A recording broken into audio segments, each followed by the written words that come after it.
Hello तो नमस्कार। आप सभी का स्वागत है हम सभी के प्यारे से YouTube channel RBSC physics classes पर।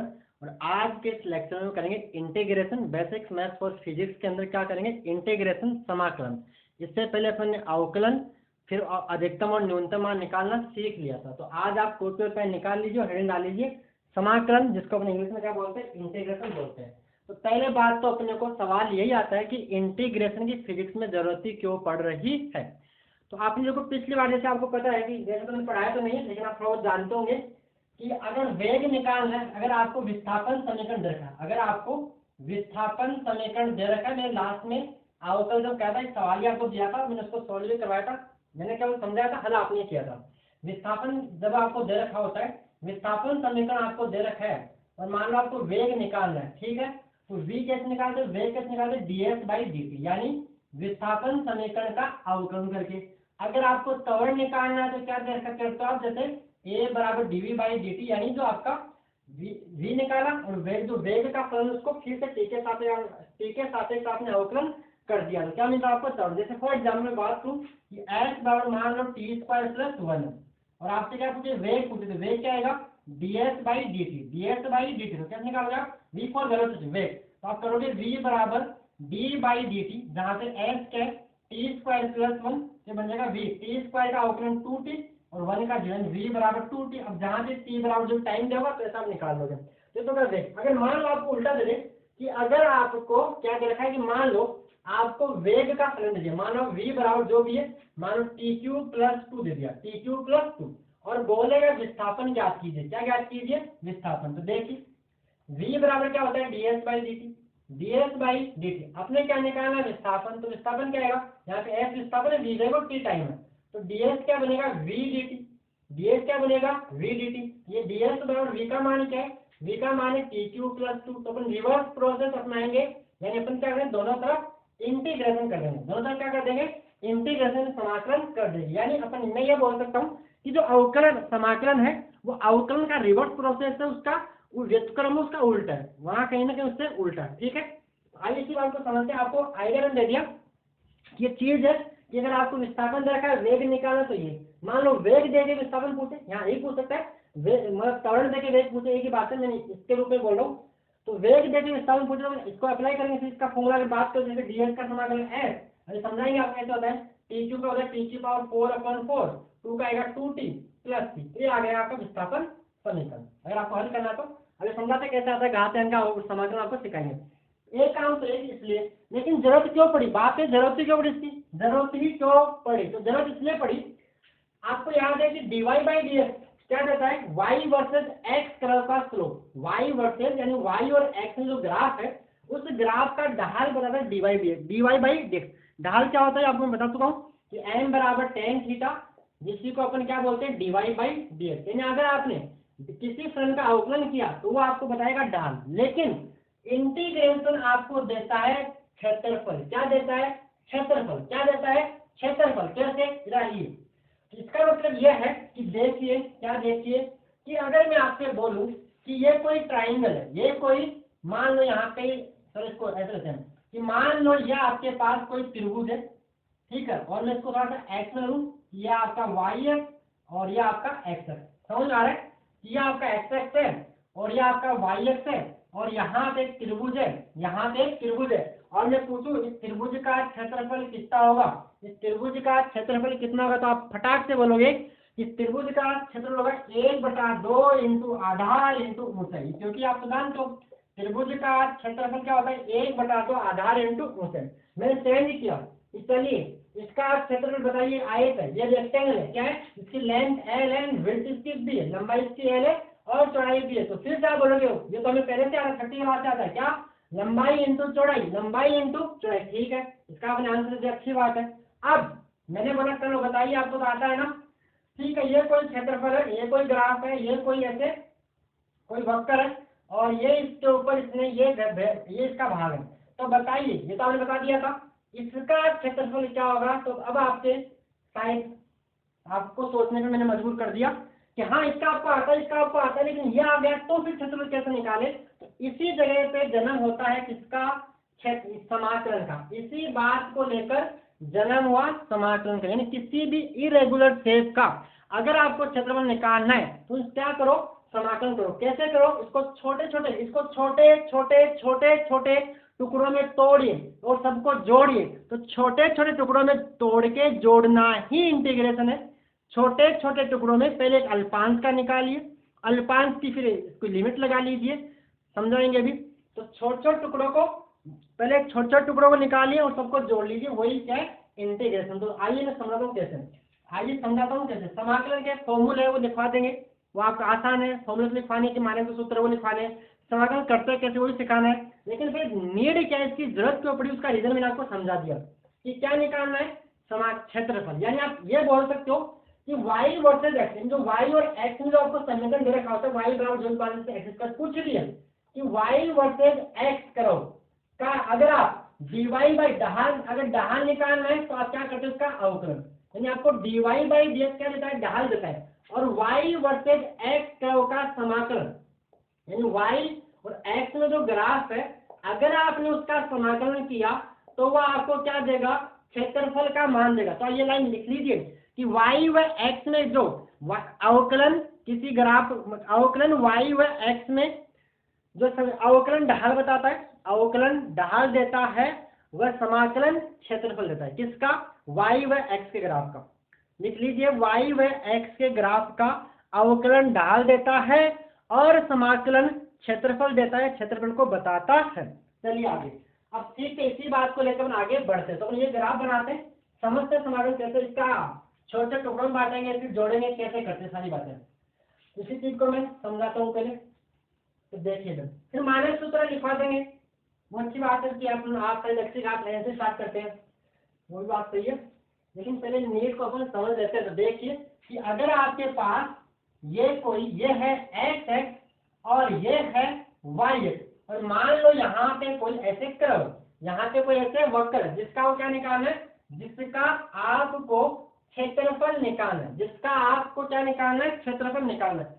तो मान लेते हैं जो भी है, यहाँ पे मैंने क्या किया, अल्पांश काटा। क्या काटा मैंने, अल्पांश काटा, बहुत छोटा, इसको क्या बोलते हैं, अल्पांश, इसको बोलते हैं अल्पांश। मैंने काटा और मैंने इसकी चौड़ाई कितनी मान ली, इसकी चौड़ाई डेल x मान ली। कितनी मान ली इसकी चौड़ाई, x है तो इसकी चौड़ाई डेल x मान ली, और इसकी ऊंचाई को मैंने y1 मान लिया। इसकी ऊंचाई को मैंने क्या मान लिया, y1 मान लिया। इसको ऊंचाई है, अगर इसको ध्यान से देखो बहुत छोटा है, बहुत छोटा है, इसको मैं लगभग आयत मान लूं। ऊपर थोड़ा सा छूटा है, ऊपर थोड़ा सा छूटा है, ऊपर थोड़ा सा छूटा है, यानी मैंने इसको लगभग क्या मान लिया, आयत। तो आयत का क्षेत्रफल आप जानते हो, लंबाई इंटू चौड़ाई। फिर मैंने क्या किया, एक अल्पांश यहाँ इसके आगे काटा, एक अल्पांश यहाँ काटा, यहाँ काटा, यहाँ काटा, यहाँ काटा, इसको बहुत सारे छोटे छोटे टुकड़ों में बांट दिया। तो मैं 2-3 दिखाता हूँ आपको मोटे मोटे, आप समझाओगे मेरी बात को। इसी में दूसरा अल्पांश यहाँ आके काटा, मान लो यहाँ आके, ऐसे बहुत सारे इनफाइनाइट टुकड़े करते थे, छोटे छोटे। ये मैं जूम करके दिखाऊँ, इतने बड़े नहीं है, बहुत छोटे छोटे, बहुत छोटे छोटे। तो डेल एक्स, इसको मैंने क्या मान लिया, वाई। ये जो स्ट्रिप से चौड़े बराबर लेकर चलो, डेल एक्स ये ऊंचाई तो चेंज होगी, उसको मैंने क्या बोल दिया, y2 बोल दिया। ऐसे मैं काटता गया तो मैंने एनवी स्ट्रिप, आप चाहो तो इसको बोल दीजिए, तो ये पहली स्ट्रिप, ये आप बोल दीजिए पहली, ये क्या बोल दीजिए आप, पहली। यहाँ पे बोल दिया आपने पहली, जिसकी चौड़ाई डेल एक्स और इसकी ऊंचाई y1, इसको y2 बोल दीजिए, इसको y3 बोल दीजिए। ऐसे काटता गया तो कहाँ जाऊंगा, लास्ट में मान में काटते यहाँ आ गया। चौड़ाई कितनी, डेल एक्स, ये वाली चौड़ाई मैंने डेल एक्स मानी, और ऊंचाई मैंने कितनी मान ली, yn मान ली। कितनी मान ली, yn, ये इसकी जो ऊंचाई वो मैंने yn मान ली। और ये प्रत्येक ही आयताकार स्ट्रिप बन गई, क्या बन गई, आयताकार स्ट्रिप बन गई, आयताकार से बैंक चौड़ाई बन गई। अब देखिए, इसको आप लगभग आयत मान सकते हो, इसको जब लगभग आयत मान सकते हो, इसको जब लगभग आयत मान सकते हो, है नहीं, क्योंकि यहाँ पे थोड़ा थोड़ा आगे छूट गया। तो आप क्या करो, आयत मान के निकालिए। लेकिन आयत मानने की दिक्कत क्या है, यहाँ पे छोटा टुकड़ा रह रहा है। तो हम क्या करेंगे, इसका कुल क्षेत्रफल, इसका कुल एरिया क्या आएगा, पहले आयत का क्षेत्रफल प्लस दूसरे आयत का क्षेत्रफल प्लस तीसरे का, चौथे का, पांचवें का, यानी कहाँ से जाना है, एन तक। तो आयत का क्षेत्रफल होता है y1 डेल एक्स, पहले आयत का, प्लस दूसरे का y2 डेल एक्स, तीसरे का y3 डेल एक्स, कहाँ तक गए, and again plus y and del x. ध्यान से देखें इसको ऐसा लिख दे, यहाँ से सबसे डेल एक्स कॉमन, यहाँ से सबसे डेल एक्स कॉमन है, तो इसको ऐसा लिख अपन सिग्मा वाई आई डेल एक्स। सिग्मा सिग्मा मतलब इसको मैंने जोड़ दिया, जहां पे आई सिग्मा किसके लिए काम मिलेंगे, जोड़ के लिए आई बराबर 1 से n। इसका मतलब ये कि अगर आप इसमें आई का मान 1 रखोगे तो आपको फर्स्ट टर्म पहला टर्म मिल जाएगा, पहला पद मिल जाएगा। अगर आप इसमें आई का मान 2 रखोगे तो आपको सेकंड टर्म मिल जाएगी। इसमें आई का मान 3 रखोगे तो आपको थर्ड टर्म n को n टर्म। तो यही है एरिया, यही क्या है एरिया। अब देखिए मैं इसको नंबर इसको और छोटा कर दूं, और छोटा कर दूं, इसी समाकलन इसी सिग्मा को रिप्लेस कर ले किसके अंदर, सिग्मा की, इसी सिग्मा को रिप्लेस कर ले समाकलन के चिन्ह से इसके, ये होता है समाकलन का चिन्ह। तो एरिया क्या होगा, तो एरिया कुछ नहीं है, इसका एरिया होगा जो भी आपका एक कर्व है, इसका आप क्या निकाल लीजिए y into d x. Y into d x कहाँ से, कि मान लो ये है, इसको अपन मान लीजिए दूरी कितनी a, x बराबर a, ये मान लेते हैं a है और ये मान लेते हैं b है। तो कहाँ से समाकलन कीजिए इसका, a से b तक इसका समाकलन कर दीजिए। जो भी आपका फंक्शन गिवन है, जो भी आपका y का फलन गिवन है, उससे आप इसको क्या कर दीजिए, समाकलन कर दीजिए और क्या लगा लीजिए लिमिट। तो ये है, छोटा छोटा निकाल के उसको जोड़ लीजिए। तो इसकी नीड है कि आप डायग्राम बना लीजिए, इसका मीनिंग आपको भी समझ में आएगा। रियल यही है, अपन फिजिक्स में सब पता नहीं कितनी बार करेंगे, छोटे छोटे का निकालेंगे और क्या करेंगे समाकलन, छोटे छोटे का निकालेंगे और क्या करेंगे समाकलन, पता नहीं कितनी बार करेंगे, हर चैप्टर में लगभग हर चैप्टर में। ठीक है, लगभग मतलब लगभग बोला, पूरे के नहीं बोला है। ठीक है, तो ये आपको इसका मीनिंग मेरे साथ समझ में आपको अच्छे तरह से आ गया होगा। अब अपन बात करते हैं इसके कुछ मानक सूत्र की, समाकलन के कुछ मानक सूत्र। तो देखिए आगे लिखिए, ये बना लीजिए और लिखिए आगे सम स्टैंडर्ड फॉर्मूले फॉर इंटीग्रेशन, या सम स्टैंडर्ड फॉर्मूले ऑफ इंटीग्रेशन, समाकलन के कुछ मानक सूत्र। इसको मैं रद्द कर दूं, समझ आ गया होगा। चलिए ओके, ये ग्राफ आप कैसा बना सकते हैं, कैसा बनाया, कैसा भी मतलब टेढ़ा मेढ़ा, समाकलन का मतलब है क्षेत्रफल निकालने के लिए इसका जन्म हुआ है। चलिए आगे लिखिए समाकलन के कुछ मानक सूत्र, समाकलन के कुछ मानक सूत्र। तो मैं एक तरफ अवकलन के सूत्र लिख देता हूँ और एक तरफ समाकलन के सूत्र लिख देता हूँ। क्या लिखा आपने, समाकलन के कुछ मानक सूत्र, समाकलन के कुछ मानक सूत्र। तो देखिए एक बार मार्केट में करूँ, समाकलन के कुछ मानक सूत्रों की बात हम कर लेते हैं। पहले बात करें, समाकलन दो प्रकार होता है, निश्चित और अनिश्चित, वो अपन समझेंगे। पहले समाकलन सूत्र लिखते हैं। तो देखो मैं इधर लिख रहा हूँ अवकलन के सूत्र, क्या लिख रहा हूँ, अवकलन के सूत्र, और इधर क्या लिखूंगा, इधर लिख रहा हूँ समाकलन के सूत्र, समाकलन के सूत्र में इधर लिख लेता हूँ। तो देखिए आपको याद है जीरो का अवकलन, जीरो का होता है अचर राशि का अवकलन dy/dx, सी मतलब अचर राशि का अवकलन क्या था, जीरो था। तो यहाँ पर जीरो का समाकलन, ये भाई समाकलन का चिन्ह होता है, ये समाकलन का चिन्ह है, ठीक है, ये समाकलन का चिन्ह होता है, जाने का। 0 इंटू डी एक्स का समाकलन होगा अचर, क्या होगा अचर, अचर means constant, C for constant. फिर आपने पढ़ा था, क्या पढ़ा था कि dy/dx एक्स की घात n का अवकलन, क्या आया था n इंटू एक्स की घात n-1। तो एक्स की घात n का समाकलन जो होता है, एक्स की घात n का समाकलन यहाँ से घटाते हैं और यहाँ से क्या करते हैं, जोड़ते हैं। एक्स की घात n+1, इस n में एक जोड़ दीजिए, वहां गुणा में आता था, यहाँ कितना आएगा भाग में n+1। और यहाँ पे काम की बात यह है, यहाँ नीचे हर में n का मान -1 नहीं हो सकता, n का मान -1 नहीं हो सकता, ध्यान रखना, उसके अलग से फॉर्मूला। फिर अपने पढ़ा था dy/dx यानी e की घात x का अवकलन, क्या आया था, e की घात x ही आया था। यहाँ सारे फॉर्मूला सी ऐड करना, सब में सी भी ऐड करना, सी का मीनिंग है मैथ में। चलिए तो समाकलन e की घात x dx का, इसका मीनिंग है कि e की घात x का x के सापेक्ष समाकलन। तो क्या आएगा e की घात x और यहाँ पे कांस्टेंट c लगा देते हैं। ये किसमें आएगा, ये कांस्टेंट आएगा। समाकलन के दो प्रकार है, एक होता है निश्चित समाकलन इंडेफिनिट इंटीग्रेशन, एक होता है अनिश्चित समाकलन यानी इनडेफिनिट इंटीग्रेशन। तो ये c आएगा इनडेफिनिट, जहाँ पे लिमिट नहीं होगी ना वहां पे क्या लगाना है c, जहाँ लिमिट होगी वहां पे c अपने आप ही कैंसिल हो जाएगा। अभी समझाएंगे सवाल के आगे। क्लियर। चलिए फिर आपने लिखा था डी बाई डी एक्स ए की घात एक्स का समाकलन क्या रहता, ए की घात एक्स log ए, यहाँ पे बेस रहता log ए आधार ई तो यहाँ पे ए की घात एक्स का समाकलन जो होता है वो होता है ए की घात एक्स भाग में आएगा log और यहाँ पे ए और आधार ई प्लस में सी। फिर आपने पढ़ा था D by d x log x का अवकलन क्या पढ़ा था 1/x। तो यहाँ पे 1/x का उल्टा करना है, 1/x का समाकलन होगा log x, क्या होगा log x, 1/x का समाकलन क्या आएगा log x। फॉर्मूला आपको याद करना पड़ेगा log x इसका आधार ई, log x आधार ई प्लस क्या आएगा यहाँ पे c आएगा, क्या आएगा c। फिर अपन ने पढ़ा था किसका डी बाई डी एक्स आगे तो ट्रिग्नोमेट्रिक त्रिकोण में से पन्नों के ऊपर D by d x sine x का आपने पढ़ा था क्या कोस एक्स, क्या पढ़ा था कोस एक्स। तो कोस एक्स का समाकलन क्या होगा, कोस एक्स का समाकलन होगा साइन एक्स, साइन का अवकलन कोस, तो कोस का समाकलन क्या आएगा साइन एक्स, उल्टा है ना साइन एक्स प्लस सी।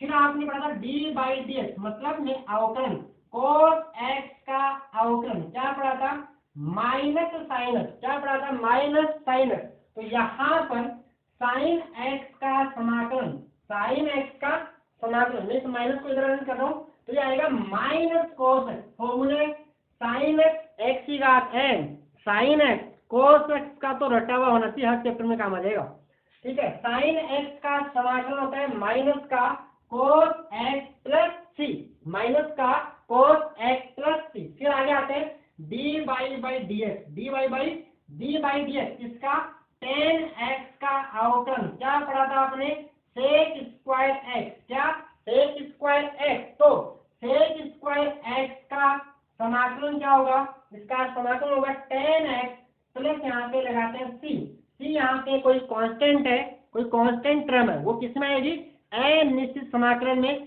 अनिश्चित समाकलन उसको बोलते हैं जिसमें कोई लिमिट नहीं हो, निश्चित उसको बोले इसमें लिमिट हो, उसमें एक चीज नहीं आएगा, ठीक है।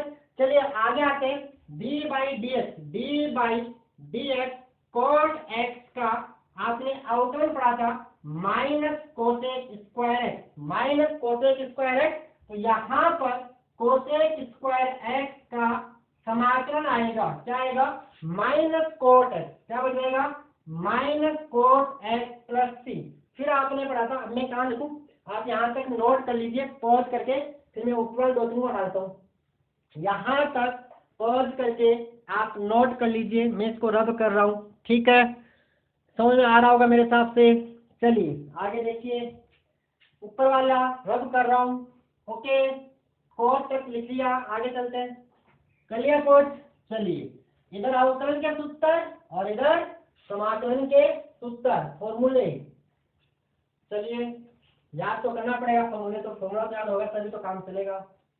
तो आगे अपन कहाँ आ गए, आगे अपन आ गए कॉट एक्स तक। फिर आगे अपन लिखा था डी बाई डी एक्स, इधर अवकलन के सूत्र उधर समाकलन के। तो d by d x sec x का अवकलन क्या पढ़ा था आपने सेक एक्स इंटू में टेन एक्स। तो d by d x sec x tan x का सॉरी इसका समाकलन सेक एक्स टेन एक्स का समाकलन क्या आएगा सेक एक्स प्लस सी, सेक एक्स प्लस सी। फिर डी बाई डी एक्स क्या कोसेक एक्स का अवकलन आपने पढ़ा था माइनस कोसेक एक्स इंटू में कोट एक्स। तो इसका समाकलन क्या आएगा किसका कोसेक एक्स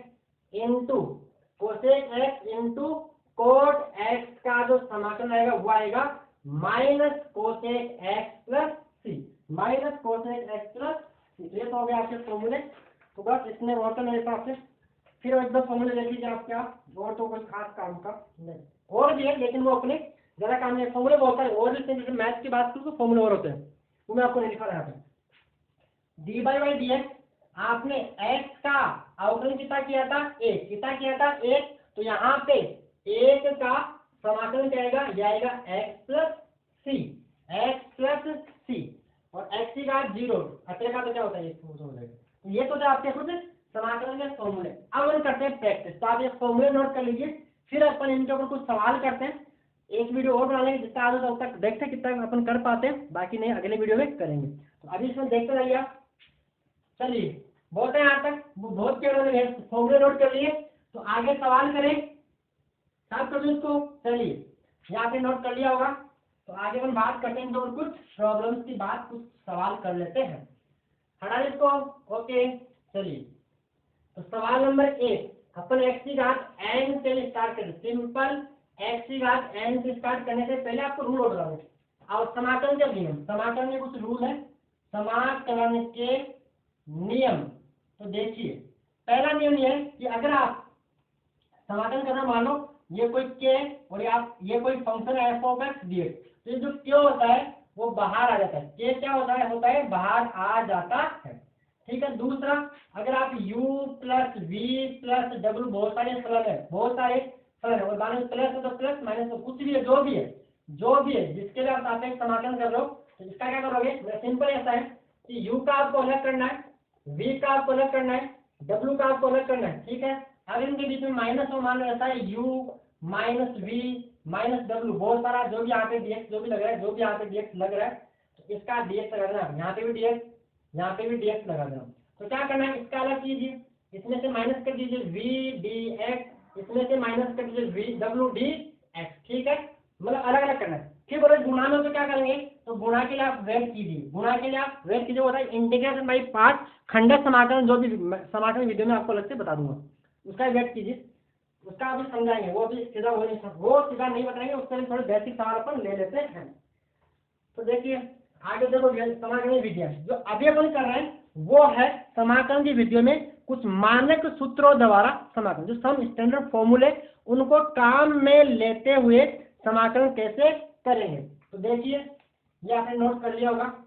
सिंपल सवाल पहला, अगर आपको फॉर एग्जाम्पल जैसे लगा आपको समाकलन करना है x² dx का, x² dx का करना है समाकलन, तो सिंपल क्या है, x की घात n, तो x की घात n का समाकलन का फॉर्मूला क्या होता है, x की घात n+1 अपॉन n+1। तो यहाँ पे क्या देखिए, घात 2 n का मान कितना है 2, तो x की घात 2 का समाकलन किसके सापेक्ष, x के सापेक्ष, क्या बन जाएगा 2 + 1 और बटे में 2 + 1, और प्लस यहाँ पे क्या लगा दीजिए c, इसका आंसर आएगा x³ + c। चलिए अगला एग्जाम्पल, मान लो आपको x की घात -4 dx का समाकलन करना है, तो क्या करोगे, यहाँ पे घात में -4 + 1, नीचे भी -4 + 1 और प्लस का c कोई कांस्टेंट है, c कोई कांस्टेंट है, ये तब तक आएगा जब तक यहाँ लिमिट नहीं होगी, तब तक लगाना है। तो देखिए कितना बनेगा, -4 + 1 क्या आएगा, x की घात -3 और -4 + 1 -3 + c, इसको अपन लिखिए -1/3 x की घात -3 + c, और इसी को लिखने का दूसरा तरीका -1/3 x³। मैंने क्या किया, x की घात -3 को नीचे बैठ के बन गया -1/3 x³ + c। ठीक है, ये हो गया। चलिए आगे सवाल लेते थोड़ा सा इससे अच्छा, जैसे मान लो आपको देखा एग्जाम्पल नंबर 3, आपको देखा मान लो x² + 5x + 6 dx का क्या करना है, आपको समाकलन करना है। तो क्या करोगे, यहाँ बीच में क्या गया प्लस, तो इसका अलग कीजिए, इसका अलग कीजिए, इसका अलग कीजिए और इसका अलग कीजिए, तो ये बन जाएगा देखिए x² dx + 5x dx + 6 dx।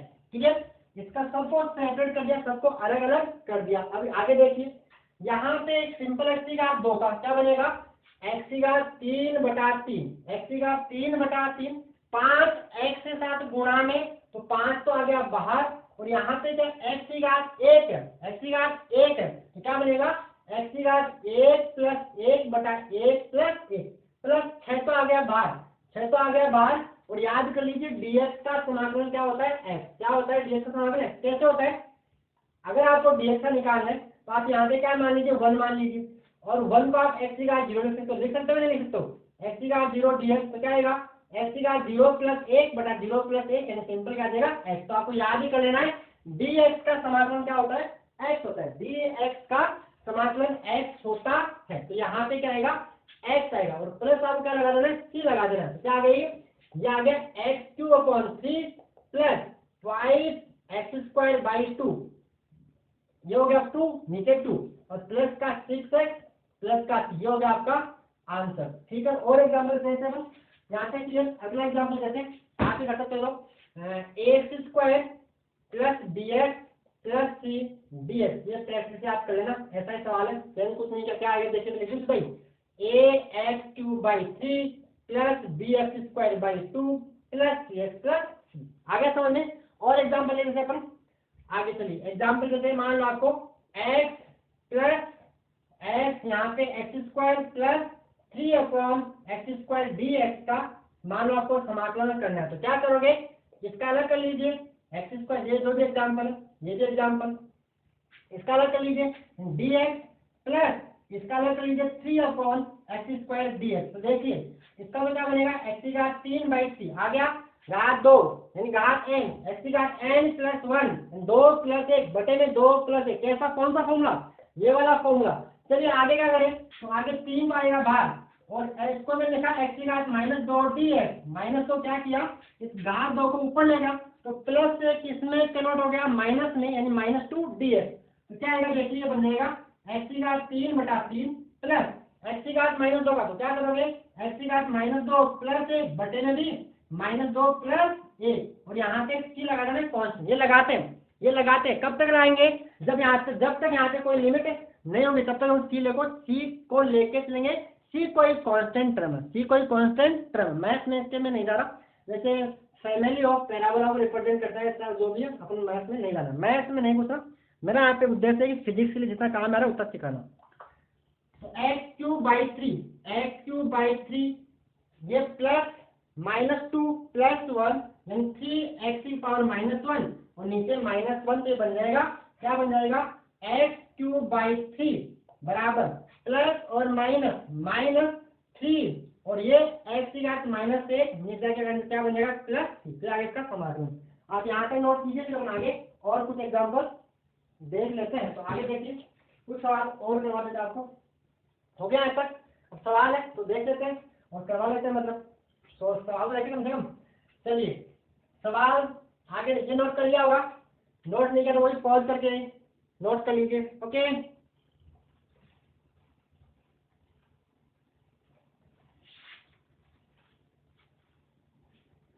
अगला सवाल देखिए, जैसे आपको मान लो आपको देखा ये कोई सवाल है x plus 1 upon x d x का समाकलन कीजिए। क्या कीजिए, अपन समाकलन उन्हीं फलनों का कर सकते हैं जिनका अपन सूत्र जानते हैं, यानी अपन उन्हीं का करेंगे जिनका जानते हैं। अगर अपने को मान लीजिए इसका सीधा नहीं हो रहा, इसका सीधा नहीं हो रहा, तो इसको मानक सूत्र में चेंज करना पड़ेगा।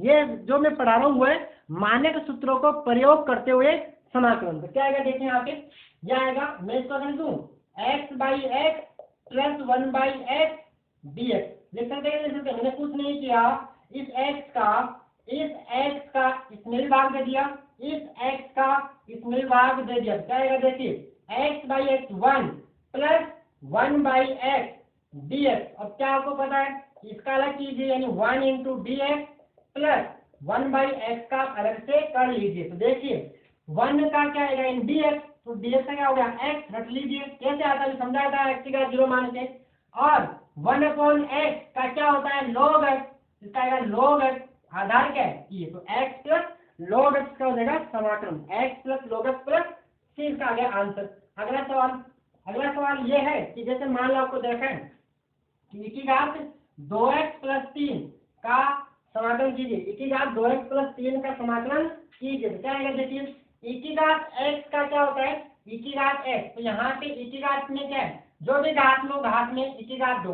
अब आप किसके सापेक्ष कर रहे हो, x के सापेक्ष, तो x के साथ गुणा में क्या है 2, तो अवकलन में जो गुणा में होता था वो गुणा में ही आता था, लेकिन समाकलन में जो गुणा में होता है वो भाग में आता है। कितना आता है, भाग में आता है।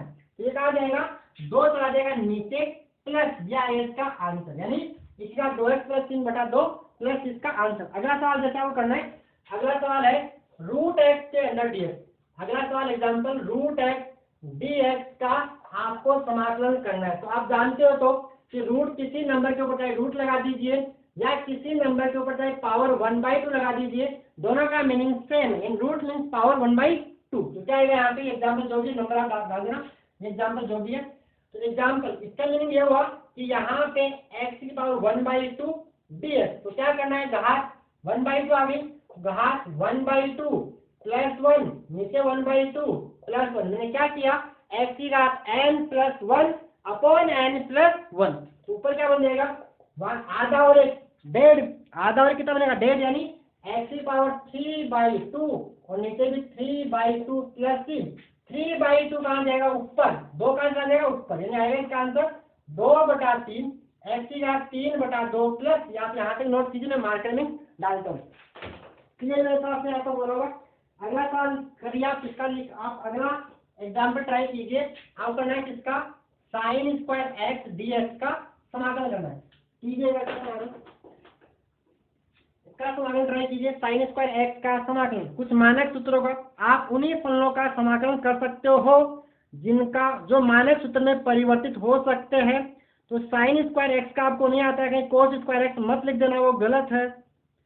आप साइन एक्स का कोस एक्स होता है वो बात अलग है, साइन स्क्वायर एक्स का कोस स्क्वायर एक्स नहीं होता है। कैसे देखिए, तो चलिए क्या करना है आपको, साइन स्क्वायर एक्स का समाकलन करना है। चलिए साइन स्क्वायर एक्स का समाकलन, तो क्या आप साइन स्क्वायर एक्स का फॉर्मूला जानते हो, बिल्कुल नहीं जानते। मैं क्या क्या क्या बोल रहा हूँ बार बार कि अपन उन्हीं फलनों का समाकलन कर सकते हैं जो मानक सूत्र में परिवर्तित हो सकते हैं। अपन साइन स्क्वायर एक्स का कोस स्क्वायर एक्स मत बोल देना। क्यों मत बोलना, देखिए जो भी एग्जाम्पल है तो आपने पढ़ा है, क्या पढ़ा है, साइन स्क्वायर एक्स को कैसे लिखे, बताइए कैसे गए। तो मैंने आपको सिखाया था, ट्रिग्नोमेट्री में आपको पढ़ाई थी, क्या पढ़ाई थी कि 1 माइनस कोस 2x क्या होता है, 2 साइन स्क्वायर एक्स। कैसे आया था, ट्रिग्नोमेट्री में सब कुछ डिटेल से बता रखा है कि कोस जो 2 है, कोस 2 होता है वो कोस स्क्वायर ए माइनस साइन स्क्वायर ए होता है। इसको अगर अकेले कोस में लिखना है तो आता है कितना, अकेले कोस में आता था कितना, 2 कोस स्क्वायर ए माइनस 1। अकेले साइन को लिखना हो जाएगा कितना, 1 माइनस 2 साइन स्क्वायर ए। यहाँ से देखिए, यहाँ से ये इधर आएगा तो बन जाएगा -1 plus cos 2a plus cos 2a बराबर -2 साइन स्क्वायर। यहाँ से माइनस हटाया तो बन जाएगा 1 माइनस कोस 2a बराबर 2 साइन स्क्वायर ए। यहाँ से लिख सकते हैं क्या कि साइन स्क्वायर ए बराबर 1 माइनस कोस 2a बाई 2 लिख सकते हैं। तो इसकी जगह अपन ये लिख सकते हैं, यानी क्या बन जाएगा, ये बन जाएगा साइन स्क्वायर एक्स बराबर आएगा 1 minus cos 2x by 2 dx। अब आसान है।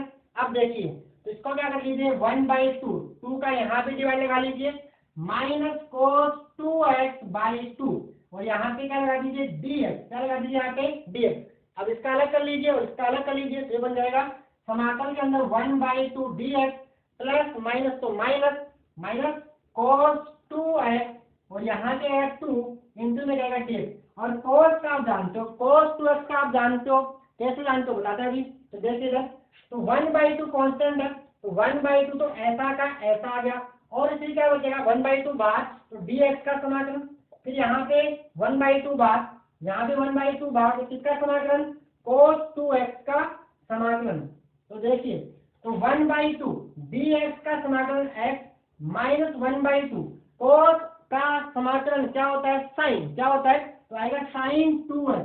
क्या ये सही है, सही है, लेकिन इसमें थोड़ी सी गलती है, क्या कि आप किसके सापेक्ष समाकलन कर रहे हो, x के सापेक्ष। तो x के साथ गुणा में क्या है 2, तो 2 का आएगा समाकलन में जो चीज आप जिस भी चर राशि के सापेक्ष समाकलन कर रहे हो और उसके जो संख्या गुणा में होती है, जो अचर गुणा में होता है वो भाग में आ जाता है। तो यहाँ नीचे क्या आएगा, नीचे आएगा 2 और प्लस का लगा दीजिए c, तो बन जाएगा x/2, x/2 2 to the 4 minus sine 2x by 4 plus c। यहाँ तक आप नोट कीजिए और सवाल करते हैं, प्रैक्टिस से आपको समझाते हैं। यहाँ तक पॉज करके नोट कर लीजिए, आगे सवाल और करते हैं। आगे सवाल जैसे अपन कौन सा करें देख लेते हैं। क्लियर यहाँ तक क्लियर, ओके। हमारे यहाँ से पॉज करके नोट कर लीजिए, दिख गया। चलिए नेक्स्ट नेक्स्ट प्रॉब्लम आपकी है, ये कौन सी है, ये चल रही है मानक सूत्रों को काम में लेके, यानी जो स्टैंडर्ड फंक्शन है, स्टैंडर्ड फॉर्मूले, उनको यूज करके अपन यहाँ पे इंटीग्रेशन इनको कर रहे हैं, इनको समाकलन, इनका समाकलन कर रहे हैं। अगला सवाल है कि आपको समाकलन करना है किसका, sine square x upon 1 plus cos x. अगला एग्जाम्पल है कि आप sine square x upon 1 plus cos x का समाकलन कीजिए, sine square x upon 1 plus cos x का समाकलन कीजिए। अब इसमें फंस गए, यानी इसको आप उन्हीं फलनों का समाकलन कर सकते हो जो मानक सूत्र में परिवर्तित हो सकते हैं। इसको स्टैंडर्ड फॉर्मूले में, स्टैंडर्ड फंक्शन में चेंज करना पड़ेगा। तो देखिए चेंज कैसे करते हैं, तो यहाँ पे कुछ ट्रिग्नोमेट्री लगाते हैं। ट्रिग्नोमेट्री मैंने आपको पहले इसीलिए पढ़ा रखी है पूरी। देखिए साइन स्क्वायर एक्स को आप लिख सकते हो 1 माइनस कोस स्क्वायर, कहाँ से, कि आप जानते हो sine square theta plus cos square theta एक होता है, वहां से सिंपल जो आपकी ट्रिग्नोमेट्री जो आइडेंटिटीज है, त्रिकोणमितीय सर्वल समीकरण, उनको काम में लेके, तो 1 minus cos square x upon 1 plus cos x. अगर इसको 1 कर तो कोई बुराई नहीं है, 1 लिखिए, इसको 1 स्क्वायर लिखिए। फिर से आप जानते हो ए स्क्वायर माइनस बी स्क्वायर क्या होता है, ए प्लस बी इंटू ए माइनस बी। इसको अपन राइट करेंगे यहाँ पे क्या, 1 plus cos x, 1 plus cos x into में 1 माइनस कोस एक्स, और नीचे क्या है, नीचे आ रहा है 1 प्लस कोस एक्स। ठीक है, और यहाँ पे इंटीग्रेट करना किसके सापेक्ष, एक्स के सापेक्ष। तो 1 प्लस कोस एक्स से 1 प्लस कोस एक्स गया, तो बचा क्या, बचा अपने पास 1 माइनस कोस एक्स डीएक्स। और ये आपका स्टैंडर्ड फंक्शन में, स्टैंडर्ड फॉर्मूले में चेंज हो गया। आप करना कुछ नहीं, अलग कर दो तो बताइएगा इसके अंदर क्या आएगा। देखिए ये बन जाएगा 1 इंटू डी एक्स, यहाँ प्लस माइनस तो माइनस कोस एक्स डीएक्स। अब क्या बनेगा इसके अंदर 1 इन डी एक्स, तो डीएक्स का समाकलन एक्स और कोस एक्स का साइन एक्स, तो क्या बन जाएगा, देखिए x minus sine x plus c हो गया इसका आंसर। ये तो थे अपने कुछ मानक सूत्रों को काम में लेके समाकलन, कुछ मानक सूत्रों को काम में लेके समाकलन। आगे बढ़ते प्रतिस्थापन द्वारा समाकलन, क्या पढ़ेंगे आगे, प्रतिस्थापन द्वारा समाकलन। इसको सब अपन मान में भी कुछ कर सकते हैं समाकलन। आप एक बार सवाल करना है, आप प्रैक्टिस के लिए x cube plus sine x d x का समाकलन कर लेना, होमवर्क। इसी का एक्स प्लस साइन 2x का समाकलन कर देना। ठीक है, आगे 1 upon x plus sign 3x का समाकलन करके देना, ये आपका होमवर्क है, ये आप ट्राई कर लोगे। अगला सवाल, अगला मेथड वैसे तो इंटीग्रेशन बाय सब्स्टिट्यूशन, प्रतिस्थापन द्वारा समाकलन। तो देखिए प्रॉब्लम से उसको समझते हैं, इसको नोट कर देना से, चलिए ओके, नोट हो गया यहाँ तक, चलिए आगे।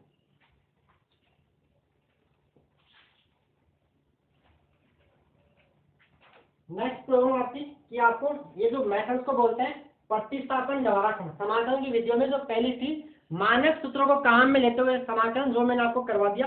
अगली जो मैं सवाल करवा रहा हूँ वो वैसे तो है किसका, प्रतिस्थापन इसको बोलते हैं, नाम विधि का नाम है प्रतिस्थापन विधि। तो देखिए इसमें क्या होता है, जैसे मान लो आपको ये कोई एग्जाम्पल है कि find out the integrate cos log x upon x d x. आपको इसकी वैल्यू फाइंड आउट करनी, तो क्या करेंगे, देखिए इसमें तो अज्यूम कर लेते हैं, क्या अज्यूम, लेट मान लेते हैं कि log x को आप कुछ मान लीजिए, log x को आप कुछ मान लीजिए, जो आपकी मर्जी कुछ भी मान लीजिए। तो मान लेते हैं कि let log x is equal to t, let log x is equal to t. अब इसको क्या कीजिए, डिफरेंशियल कीजिए।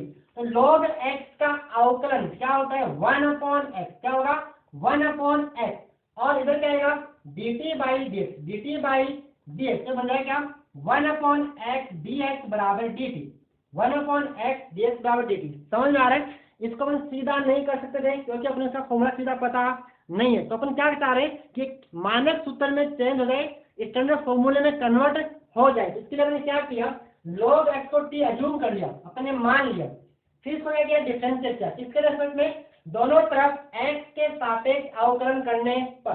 तो log x का डिफरेंशिएशन क्या आएगा 1 अपॉन एक्स, और t का dt बाई dx। क्लियर है, log का 1 अपॉन एक्स और यहाँ पे dx बाई dx, ये क्या हो जाएगा 1 हो जाएगा, और t का dt बाई dx, तो यहाँ से क्या बना 1 अपॉन एक्स dx बराबर dt।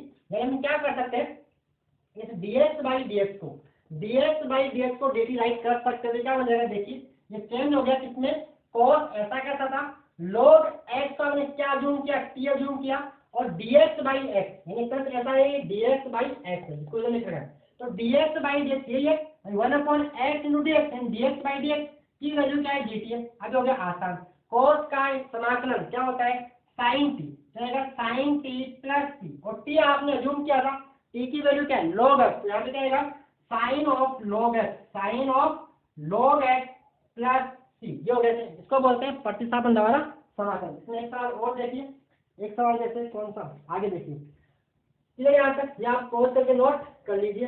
अगला सवाल यह है कि आपको sine root x upon root x d x का समाकलन निकालना है, इसके समाकलन का मान आपको ज्ञात करना है। तो फिर से देखिए, आप इसका सीधा फॉर्मूला नहीं जानते, यानी कुछ अपने को कुछ अरेंजमेंट करना पड़ेगा, कुछ व्यवस्था करनी पड़ेगी, तो कुछ मान लेते हैं। तो किसको क्या मान लेते हैं, देखिए तो क्या मान लेते हैं यहाँ पे 1/√x को कुछ मान लेते हैं। तो देखिए आप अज्यूम कर लेते हैं कि let 1/√x is equal to t, let root x को अपन मान लेते हैं, क्या किसको माने, रूट एक्स को अपन टी मान ले, रूट एक्स को अपन टी मान लेते हैं, रूट एक्स को अपन क्या मान लिया, टी मान लिया, कितना मान लिया, रूट एक्स को क्या मान लिया टी। अब इसका है डिफरेंशियल करना है, इसको अवकलन करना है, तो रूट एक्स का अवकलन कितना होता है 1/2 रूट एक्स, क्या होता है 1/2 root x dx is equal to dt। Clear है, रूट एक्स का अवकलन, जैसे रूट एक्स मतलब घात 1/2, तो घात आगे और घात में से 1/2 यानी -1 भी करना हो, तो क्या आएगा 1/2 x की पावर -1/2 यानी 1/2 x की पावर 1/2 यानी 1/2 रूट एक्स। तो ये आ गया, क्या किया है दोनों तरफ x के सापेक्ष अवकलन किया, यहाँ से क्या बना, यहाँ से बना 1/√x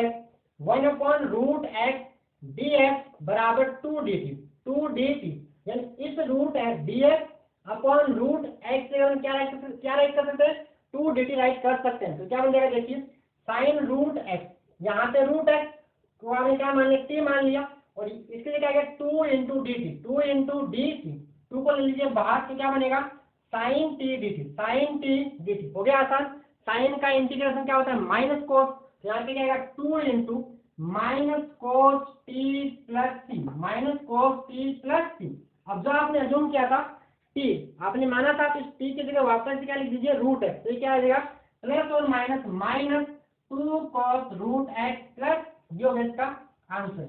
और आप प्रोग्राम और प्रैक्टिस होमवर्क के लिए मैं आपको एक सवाल और देता हूँ, देखिए आपको ट्राई करना है, किसका होमवर्क आपका यह है कि आपको जो इंटीग्रेट करना है, जिसको एक तो आपका इसी सेम मेथड से, एक है sine theta upon cos cube theta d theta का क्या करना है समाकलन करना है, एक तो ये, और सेकेंड आपको निकालना है tan theta into sec square theta d theta की आपको वैल्यू फाइंड आउट करनी है। इसके लिए क्या करोगे, इसके लिए आप क्या मानोगे, कॉस को मानना टी, तो साइन थीटा डी थीटा का डी टी, यहाँ पे टेन को मानना टी, तो सेक स्क्वायर डी थीटा क्या बन जाएगा डी टी बन जाएगा। हल करोगे, हल करके देखना।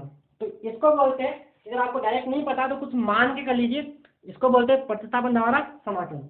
चलिए आगे बात करते हैं अपन इंटीग्रेशन बाई पार्ट करें या कुछ और देखते हैं।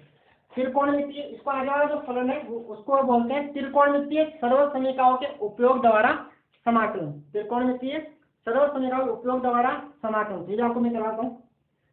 चलिए नेक्स्ट, हो गया आज तक, ये पॉज करके नोट कर लीजिए, पॉज करके इसको यहाँ तक नोट कर लीजिए। कितना टाइम हो गया, 43 मिनट।